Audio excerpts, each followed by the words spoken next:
Back to channel. AP EAMCET 2024కి సంబంధించి web options అనేది నిన్నటితో క్లోజ్ అవ్వడం అయితే జరిగిందన్నమాట. వెబ్సైట్లో చూసుకున్నట్లయితే కనుక వెబ్ ఆప్షన్స్ కూడా రిమూవ్ చేయడం అయితే జరిగింది. సో దీన్ని బట్టి చూసుకున్నట్లయితే కనుక వెబ్ ఆప్షన్స్ అయితే ఎటువంటి పొడిగింపు లేదని మనకైతే తెలుస్తుంది అనమాట. సో ఈట్ అలాట్మెంట్ ఆర్డర్ అనేది ఎప్పుడు రిలీజ్ చేస్తారు, ఈ టైంకి రిలీజ్ చేస్తారు అనేది వీడియోలో క్లారిటీగా ఎక్స్ప్లెయిన్ చేస్తాను. దానికంటే ముందుగా మన ఛానల్ ఫస్ట్ టైం ఎవరైతే చూస్తున్నారు సబ్స్క్రైబ్ చేసుకోండి, పక్కన గంట సింబల్ గట్టిగా నొక్కండి. మన ఛానల్లో పెట్టే ప్రతి వీడియో మీకు నోటిఫికేషన్ కింద రావడం అయితే జరుగుతుంది. ఈ వీడియో కనుక నచ్చినట్లయితే లైక్ చేయండి, షేర్ చేయండి, కామెంట్ చేయండి. ఫ్రెండ్స్ వీడియోలోకి అయితే వచ్చేద్దాం.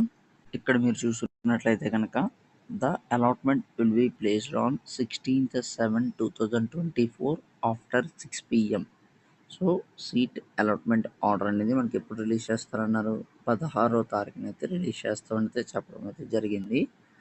16వ తారీఖు 6 గంటలకైతే రిలీజ్ చేస్తామని చెప్పారు. సో లాస్ట్ ఇయర్ అయితే 4కి అయితే రిలీజ్ చేశారన్నమాట. అలాగే అంతకుముందు సంవత్సరం 12:31 కల్లా రిలీజ్ చేయడం అయితే జరిగింది. సో ఈ సంవత్సరం అయితే 6కి రిలీజ్ చేస్తామని చెప్పడం అయితే జరుగుతుంది. దీన్ని బట్టి చూసుకున్నట్లయితే కనుక మధ్యాహ్నం 12 గంటల నుండి సాయంత్రం 6 గంటల లోపల సీట్ అలాట్మెంట్ అనేది ఎప్పుడైనా రిలీజ్ చేయొచ్చు. సో ఎవరో కంగారు పడాల్సిన అవసరం అయితే లేదండి. అలాట్మెంట్ రిలీజ్ చేసిన వెంటనే ఆ రోజున మన ఛానల్లో అప్డేట్ చేయడం అయితే జరుగుతుంది.